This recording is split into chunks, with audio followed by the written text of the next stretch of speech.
Welcome, Adam's Child, to this week's sermon, where we take a closer look at the increasingly messy lore of fusion in the Fallout series. Fusion in Fallout is shockingly prolific, and without it, we wouldn't have some of our favorite toys. It pushes electrons through our favorite energy weapons, powers the tank-like power armor that turned the tide of the war between America and China, powered pre-war cars and some post-war vehicles as well, and are the powerhouses behind vaults, theme parks, and even missile silos. And yet, the state of fusion in Fallout is kind of a mess. So crank up the rads and let's try and figure out what is going on. Also stick around to the end for a small announcement. Fusion is often considered the holy grail of energy generation. Take two smaller atoms and apply a force large enough to overcome their electrical repulsion that keeps them apart, and those two small atoms will combine to make an altogether different atom, and in the process, release a tremendous amount of energy. Although it is much more complicated than that simple explanation, in theory, more energy will be released by the fusing of atoms than goes into making the extreme conditions that allow the process to happen. Conditions that are usually only present near the center of stars. However, so far in our world, with incredibly advanced facilities that use hundreds of lasers that can pump 2 megajoules of energy into a tiny pellet of hydrogen isotopes, we still cannot achieve the goal of more power out than in. Fallout's world, however, is much different. Their nuclear optimism drove their research and integration of nuclear power sources into nearly every facet of the world, and that included fusion. This brings us to the first oddity that, while largely inconsequential, is a simple example of the opaque and confounding nature of fusion in Fallout's lore.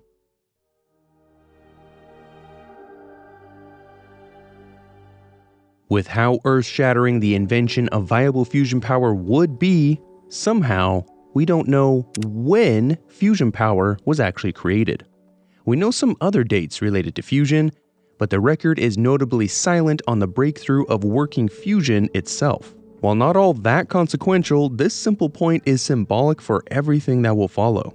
Of course, it would make sense to at least mention this scientific milestone because the effects would be incredible. Nobel Prizes would be awarded, an insane amount of money would stand to be earned, and a fundamental shift in humanity's ever-growing pursuit for more power would occur. But the Fallout world is different. For the sake of argument, let's say that none of those things I just mentioned even matter. What would matter for the world of Fallout is fusion's ability to address the power needs that drove the world to war and ruin. The United Nations disbanded, and the European Union dissolved as European countries became uncooperative. The US invaded both of its neighbors, and eventually China invaded Alaska as well, all the result of a lack of energy resources. The ability to generate clean, cheap energy would have averted this multi-decade event known as the Resource Wars, and possibly averted the Great War itself, so fusion really should have been an incredibly important event. It should be worth recording, patriotically celebrated, and really we should know more about the discovery that could have reshaped the US economy and international relations. What makes this big hole in Fallout's history even more glaring is that we know the dates for other fusion-based milestones. And it's implied elsewhere in lore that fusion was working in some aspects well before these milestones that we know for sure. It's kind of like conveniently forgetting the invention of the light bulb, but knowing all the later advancements with lighting. That said, an important event was confirmed in Fallout 76, the invention of the so-called fusion cell in 2066, as the energy crisis was reaching critical mass in the United States.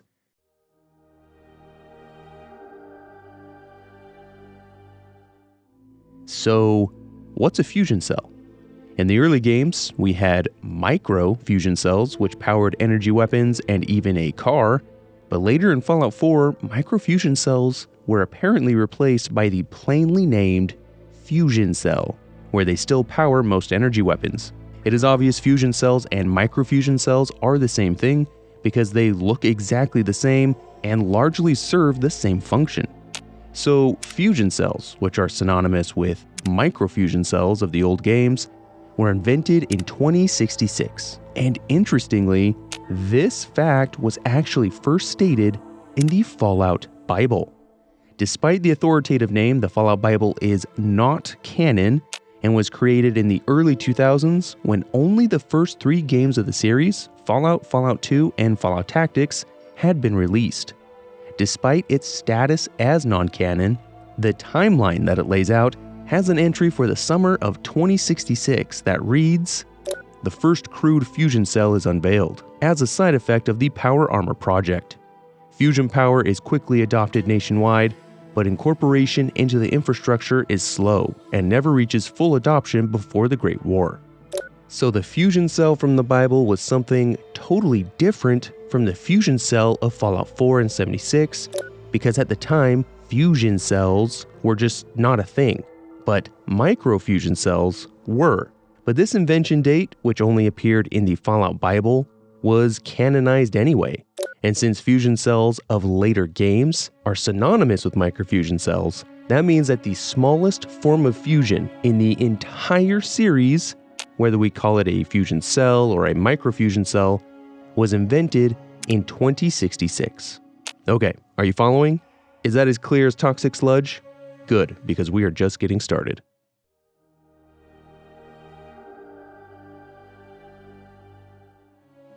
So the invention of the fusion/microfusion cell at a critical moment of energy desperation appears to have kickstarted the use of fusion within the United States. But this brings me to the first sticking point, what I call the Miniaturization Paradox. The gist of it is this: it makes more sense that fusion power, a relatively new technology in the Fallout world, would start out in a large form factor before more research, development, and scientific advances would make it smaller and cheaper. This assumption is based on the natural progression of most technologies, computers being a popular and well-known example, where the earliest electronic computers filled one or many large rooms. And as technology advanced, they were able to get smaller and cheaper with time, to the size of something that sat comfortably at a desk, to now being carried with us everywhere we go. There is even a precedent set in the Fallout world that follows this evolution exactly, and is justified as much by the lead designer of Fallout New Vegas, Josh Sawyer. He was asked by a fan why in Fallout New Vegas does the recharger pistol do more damage than the rifle, since, at least in their mind, it made more sense that the larger rifle would be able to produce a more powerful shot. Josh responded by saying, "Consider the recharger rifle to be the first version of the technology, when they needed something large and bulky because they hadn't worked out all the kinks. The recharger pistol is the evolution of that technology, the smartphone to the recharger rifle's 1990 Motorola bag phone." This miniaturization issue was more prevalent in the early games, where fusion was only found in a few applications. A handheld microfusion cell, which was described as a self-contained fusion plant that would power mostly energy weapons, but also potentially a car called the Highwayman, as well as the TX-28 microfusion reactor that provided an impressive 60 kilowatts for power armor. No larger applications of fusion were found anywhere in the first 3 games. No generators, no power plants, or reactors are ever shown or alluded to, with the only shown pre-war power plant being a conventional fission plant. And the Enclave's base on the oil rig was also a fission reactor. If there was a faction that would have the means and the tech to implement a fusion reactor, you would think it'd be the Enclave. And the only type of fusion that can be found at all in the first games are only in the smallest of form factors. Later games would start to change this. Fallout 3 and Fallout New Vegas both have 2 facilities that use fusion reactors as a power source. Vault 87 in Fallout 3 used a so-called VersaCorp fusion reactor for secondary power, and the Hidden Valley bunkers, where the Mojave chapter of the Brotherhood of Steel are lying low, is powered by the so-called Candle fusion system. These are certainly larger applications, but again, shockingly small and compact for a technology that apparently developed not long before the Great War. Fallout 4 and 76 finally give us fusion on a scale that would be most impactful for the average pre-war denizen of the United States, and more appropriate given how young the technology seems to be. Nuka-Cola built an entire power plant just for its theme park in Nuka World, and it utilized fusion reactors to keep all those attractions humming along.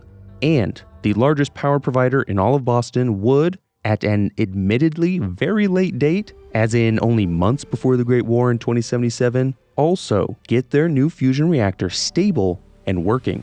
Mass Fusion is the name of that company, and you better believe we'll be talking a lot more about them a little later, but it is frankly dumbfounding that the largest power provider in Massachusetts struggled to create viable fusion power until 2077, when 11 years prior, scientists had made the smallest form of fusion in the entire universe.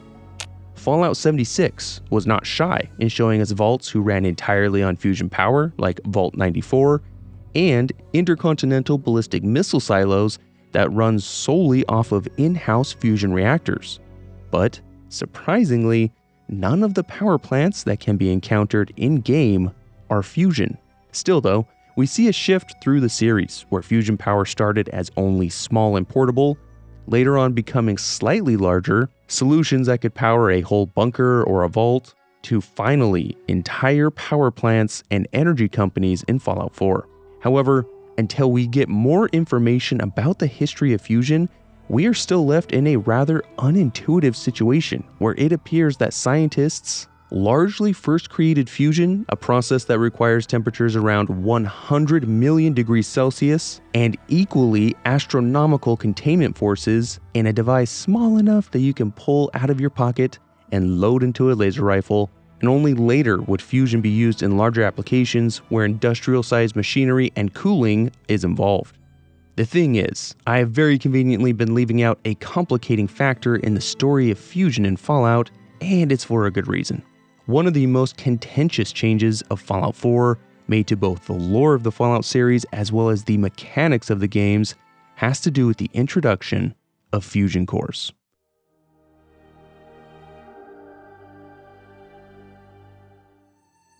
These yellow cylinders, if their name is to be believed, use fusion in a very compact design to output enough electricity for power-hungry applications.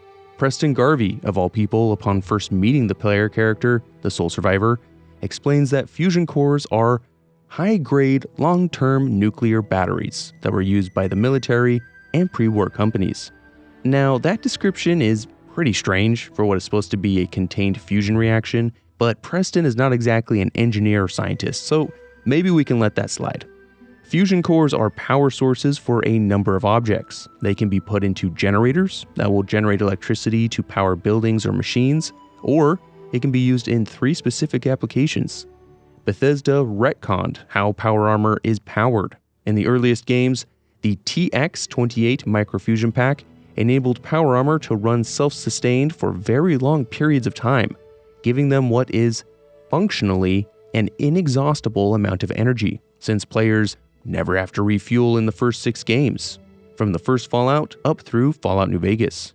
The microfusion pack also seems to be connected to the fusion cell that was invented only a short time before power armor was sent to the front lines. Gatling lasers had previously been powered by microfusion cells in the earliest games, and later by electron charge packs in Fallout 3 and New Vegas, but now only accept fusion cores as a power source. Another interesting change, sentry bots, which worked off of some unspecified energy source, are now confirmed to utilize fusion cores, which can be looted from a defeated sentry bot or seen exposed when the robots overheat. The Fallout TV show also shows us that Mr. Handies are also powered by fusion cores when the government pulls a core from one. So, are all robots now going to be powered by fusion cores? The implications are quite far-reaching. Fusion cores are as old or even older than power armor itself, and are very widespread when one realizes that a good number of buildings and locations in Fallout 4 and 76 have a fusion core generator somewhere that has been used to power the building or as a backup power solution. Businesses as mundane as supermarkets and museums, all the way up to military installations and even Vault-Tec vaults, can be found with fusion core generators. The prevalence of fusion cores would increase once again with Fallout 76, where a terminal entry can be found from a group of survivors that recount how they had resorted to scavenging the fusion cores from cars to keep their electrical systems running. So now some, but not all, cars in the pre-war Fallout world run off of fusion cores as well. The last notable expansion of the role of fusion cores came in the Fallout TV show, where it was shown that an entire vault generated power off of just one fusion core. Vault 4 seems to meet all of their electrical needs from one fusion core alone. As one of the resident leaders, Birdie, tells Maximus, "I see you found our fusion core. Emphasis on core, not cores." It even became a point of contention when Maximus took it to use in his power armor, condemning the vault to darkness in only a matter of days as their backup generators wouldn't last for long. This shows that the fusion cores can last a very long time, since the vault didn't even have a single backup core. The one that they were using was just seen as sufficient. It would be logical to think that fusion cores were a natural evolution of the fusion cell that we know was developed in 2066, but there is evidence that fusion cores had a different genesis, and the story ain't pretty.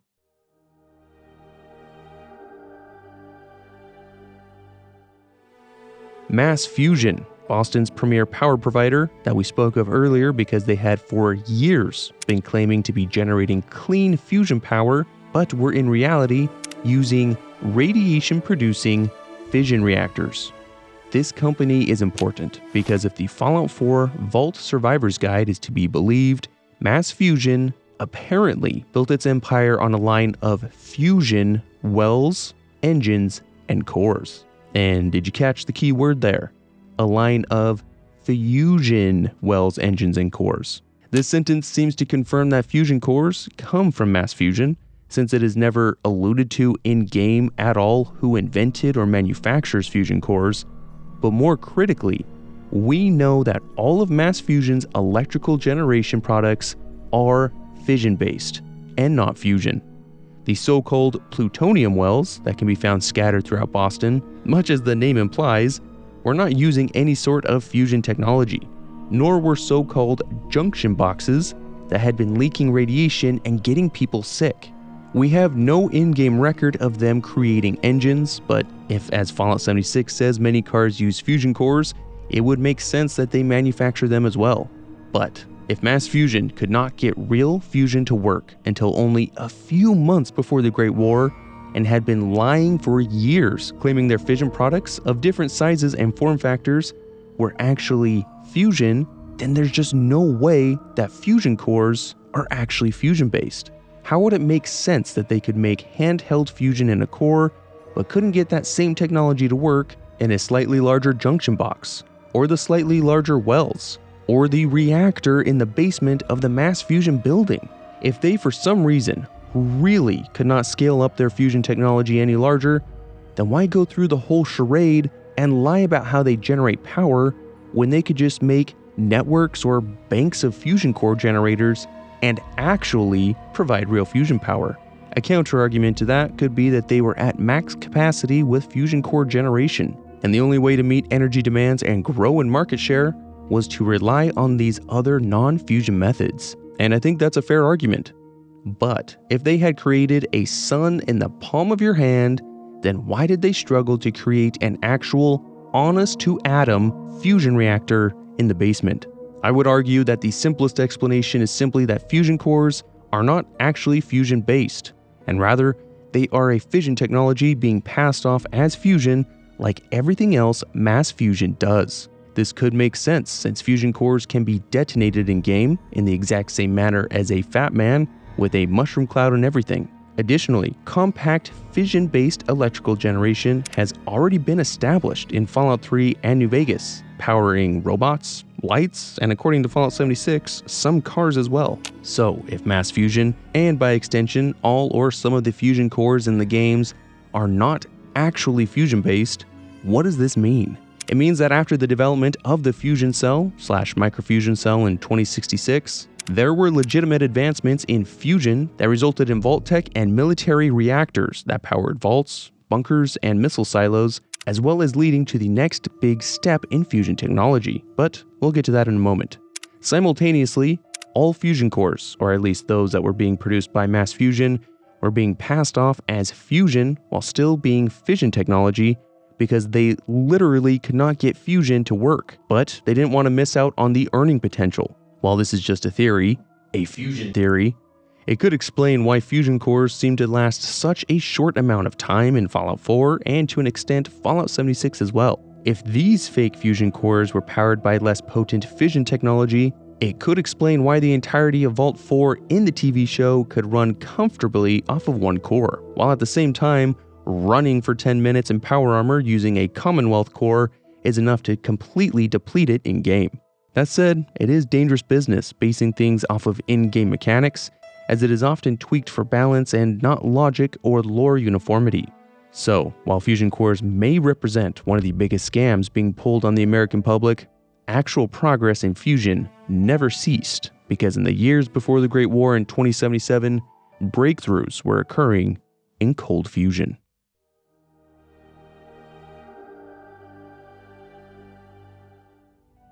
If fusion is the unicorn of energy generation, cold fusion is like Puff the Magic Dragon.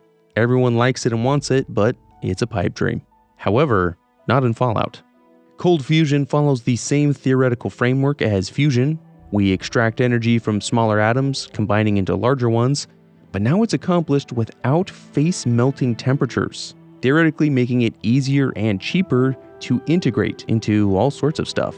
According to the Fallout TV show, companies were well on their way to make cold fusion viable before Vault-Tec bought them up and sat on the technology, refusing to allow a potentially limitless and extremely cheap method of energy generation to be used to the benefit of the American public.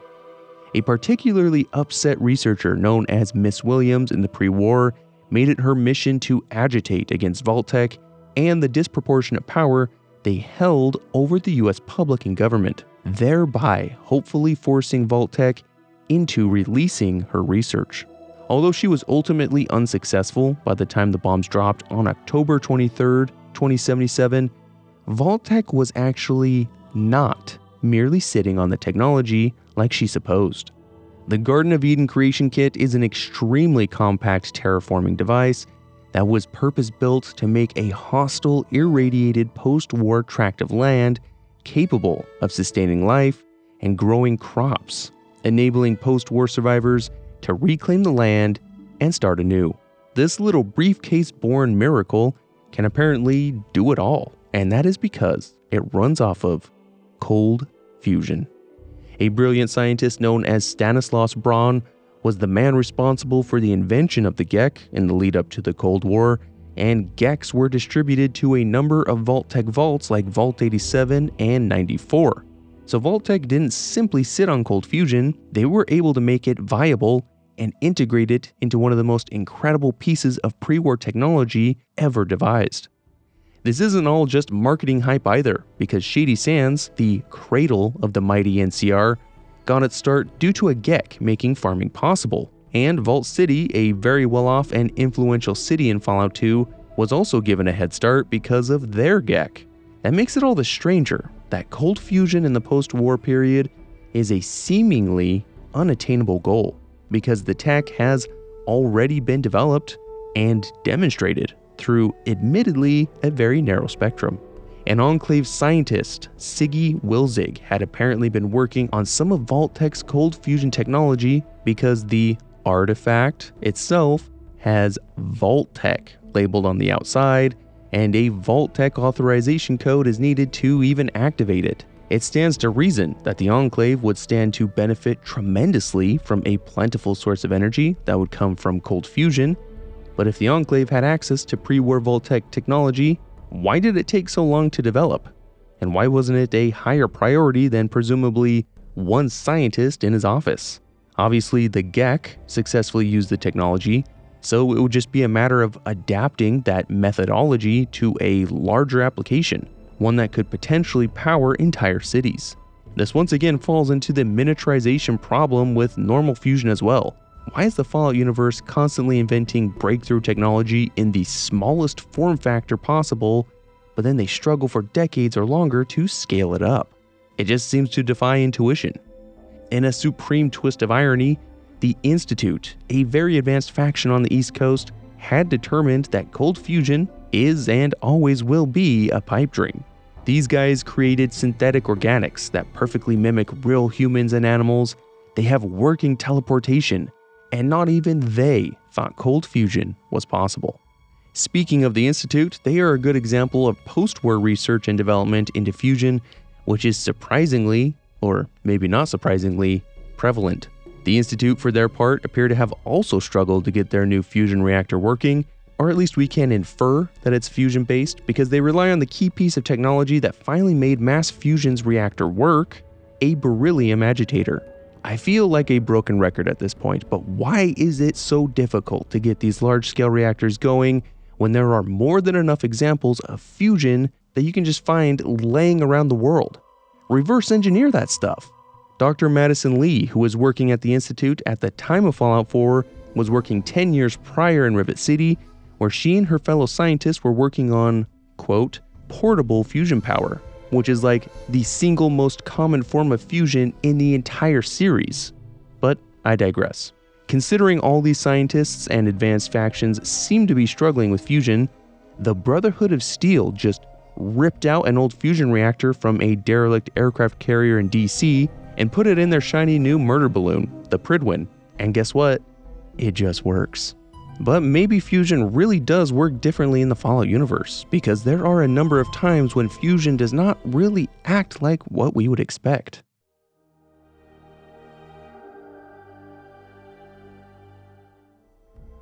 In Fallout New Vegas, fusion breeder cells are used to power the recharger rifle. The fusion cell is somehow able to produce the needed elements over a short period of time for the next shot.